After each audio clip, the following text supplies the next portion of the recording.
ఇంట్లో ఉన్న బంగారాన్ని విడిపించి ఆ రోజు ఆన్లైన్ రేటుకే మేము కొంటాం. Sharma gold company. నమస్తే, మీరు చూస్తుంది సుమన్ టీవీ. నేను మీ కీర్తి. అక్టోబర్ నెలలో ద్వాదశ రాశుల వారికి ఎలా ఉండబోతోందో తెలియజేయడానికి మనతో పాటు ఉన్నారు ప్రముఖ ఆధ్యాత్మికవేత్త కోనాల భాగ్యలక్ష్మి గారు. నమస్తే అమ్మా. ఓం శ్రీ మాత్రే నమః.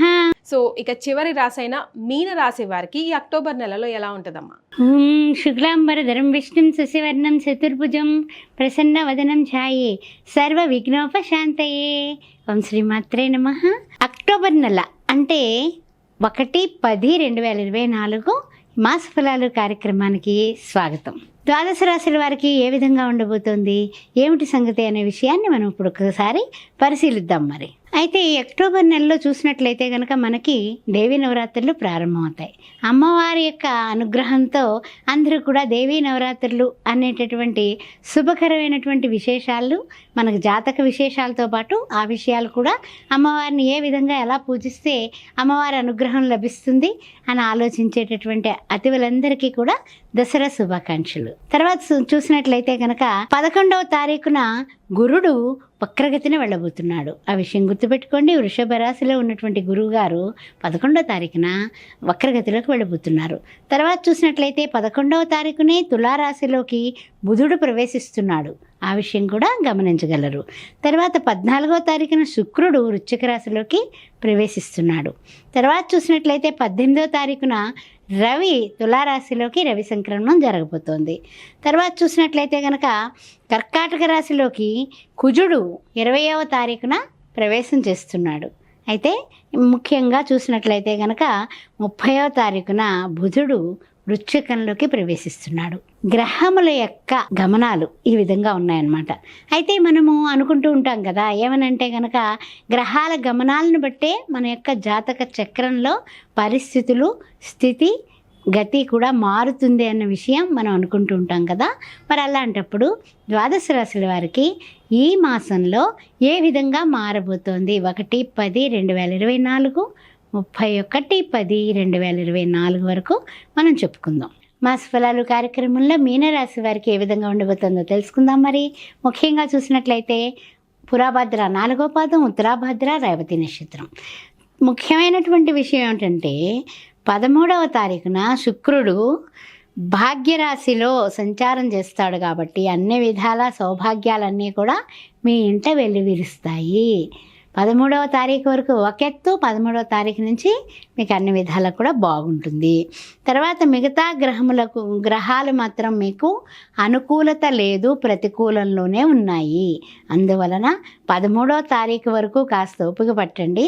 అక్కడి నుంచి కొంచెం పరిస్థితి బాగుంటుంది. ఈ నెల మొదటి నుంచి 12వ తారీఖు వరకు కొంతవరకు పరీక్షా కాలమే.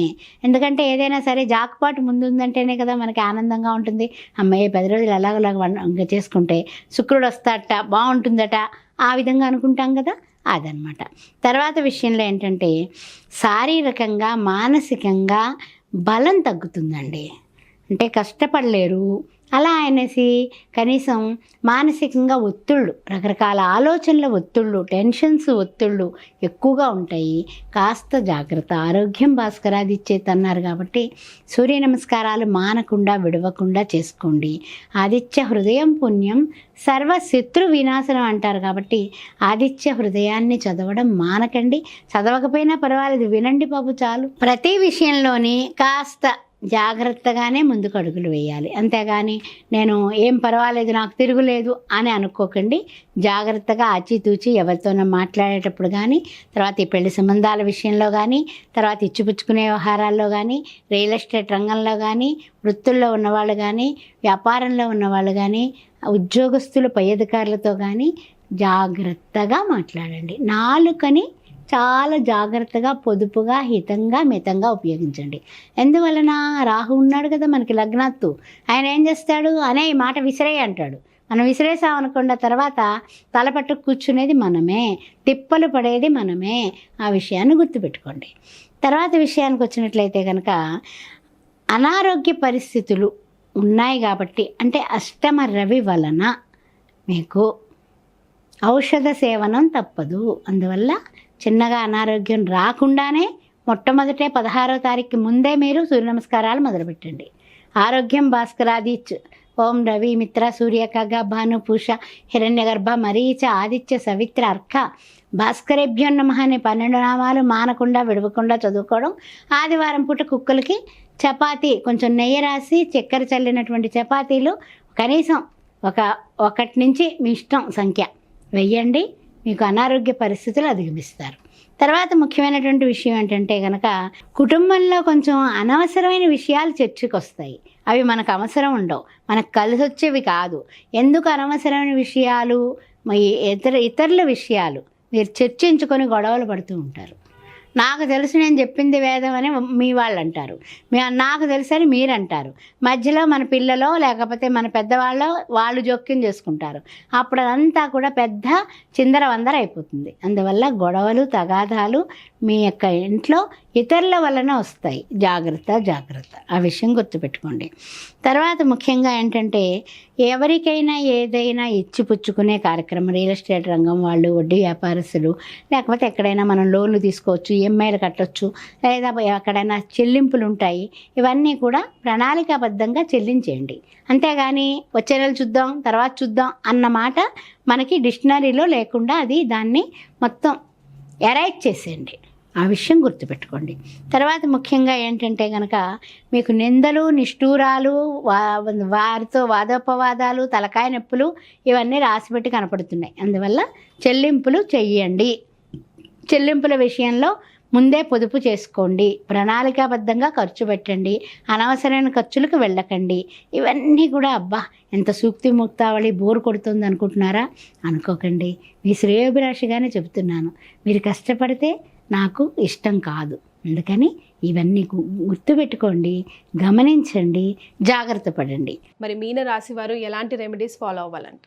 అన్ని విధాలా కూడా మనకి గణపతిని గట్టిగా ఆరాధిస్తే మీకు ఓం గం గణపతే నమః ఏకదంతాయ విద్మహే వక్రతుండాయ ధీమహి తన్నో దంతి ప్రచోదయాత్. బుధవారం పూట తప్పనిసరిగా మీరు ఒక్క పొద్దు ఉండి ఉండ్రాళ్ళు నైవేద్యం పెట్టి గరికతో వినాయకుడికి పూజ చేసుకుని 21 నామాలతో సుముఖచ్చ ఏకదంతచ్చ ఆ విధంగా పూజ చేసి లడ్డూలు 21 లడ్డూలు మీరు గణపతికి నివేదన చేసి పిల్లలందరికీ పంచండి. అది మన ఇంట్లో పిల్లలకి పంచవలెనో మన చుట్టాలకి బంధువులకి అదేం లేదు కాన్సెప్టు.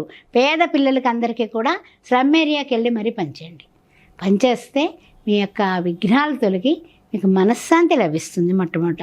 తర్వాత ఇంకొక విషయం ఏమిటంటే కనుక సూర్య నమస్కారాలు చేస్తున్నాం కదా ప్రతిరోజు, మరి ఇంకేం చేయాలంటే కనుక ఆదివారం పూట పేదవాళ్ళు ఎవరికైనా సరే మనకి ఇంట్లో ఉంటారు కదా పని చేసేవాళ్ళు, వాళ్ళని గోధుమ పిండి కేజింపావు గోధుమ పిండి మీ ఆరోగ్య పరిస్థితులు అననుకూల పరిస్థితులు అధిగమించే వరకు, అంటే వచ్చే నెల నవంబర్ నెల 16 వరకు కూడా ప్రతి వారం కూడా గోధుమ పిండి కేజింపావు దానం ఇస్తూ ఉండండి. అన్ని విధాలా కూడా మీకు ఆరోగ్యం వచ్చేస్తుంది.